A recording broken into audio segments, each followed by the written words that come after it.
பிரியமானவர்களே, எப்படி இருக்கீங்க? சந்தோஷமாக இருக்கீங்களா? இந்த நாளில் மகிழ்ச்சியாக இருக்கிறீங்களா? ஏதோ ஒரு பிரச்சனை உங்களை அசைத்து பார்க்குதா?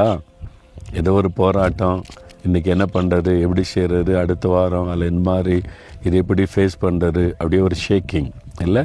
உங்களுடைய லைஃப்பில், ஆவிக்குரிய வாழ்க்கையில், ஊழியத்தில், பிஸ்னஸில், வேலையில் ஒரு அசைவு காணப்படுதா? பாருங்களேன், கர்த்தரை நம்புகிறவங்க அசைக்கப்படுவதில் என்றைக்கு நிலைத்திருப்பாங்களாம். நீங்கள் அவரை நம்புகிறீங்களா? நீங்கள் எதை நம்புகிறீங்க? உங்கள் படிப்பு, உங்கள் திறமை, உங்கள் முயற்சி, என்னுடைய ஃப்ரெண்ட்ஸு, உங்களுடைய சுற்று வட்டாரம், அதை நம்புகிறீங்களா? எனக்கு இதெல்லாம் இருக்குது, இந்த பேக்ரவுண்டில் இருக்குது, அதை நம்புகிறீங்களா? இல்லை எனக்கு ஒன்று வேண்டாம், கர்த்தர் தான் நம்பிக்கை, அவர் போதும் அப்படி சொல்கிறீங்களா? கர்த்தரை நீங்கள் நம்பி அவரை மாத்திர சார்ந்திருந்தீங்கன்னா ஒருவரும் உங்களை அசைக்க முடியாது, ஒன்று உங்களை அசைக்காத தைரியமாக இருப்பீங்க. என் வாழ்க்கையில் எத்தனையோ போராட்டம் வந்தது, அசைக்க முடியாத போராட்டம், பெரிய லெவலில் வந்தது. இன்னும் அவ்வளவுதான்ற அளவுக்கு மற்றவங்களாம் பயப்படக்கூடிய அளவுக்கு வந்தது. ஆனால் என் மனதில் சஞ்சலமோ பயமோ கலக்கமோ வரலை.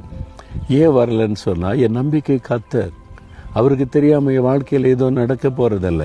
அவர் தான் என்னை நடத்துகிறார், அவர் தான் இன்னும் நடத்த போகிறவர். அவர் மேலே என் நம்பிக்கை இருக்கிறதுனால நான் அசைக்கப்படுவதில்லை. அசைக்கப்படுற மாதிரி போராட்டம் வந்தது, அசையலை. சீயோன் பர்வதம் ஒரு பெரிய மலை, பாருங்களேன், புயல் காற்று அடித்தா கூட மலை அப்படியே நிற்கும் இல்லை? எவ்வளோ பெரிய சுழல் காற்று அடித்தாலும் மலை அப்படி தான் நிற்கும். அது மாதிரி உங்களுக்கு ஒரு எத்தனை போராட்டம், பிரச்சனை, சூறாவளிகள் வந்தாலும் நீங்கள் அசையாமல் நிற்பீங்க. ஏன்னா உங்களுடைய நம்பிக்கை நங்கூரம் கர்த்தர். அவர் மேலே நம்பிக்கை வச்சதுனால நீங்கள் அசைக்கப்பட மாட்டீங்க, பாதிக்கப்பட மாட்டீங்க. அப்படி சொல்லுங்கள், கர்த்தரை நம்பிக்கை, நான் அசைக்கப்படுவதில்லை. சொல்கிறீங்களா?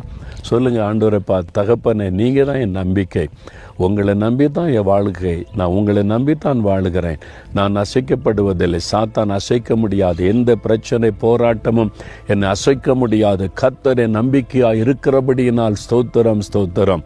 இயேசு கிறிஸ்துவின் நாமத்தில்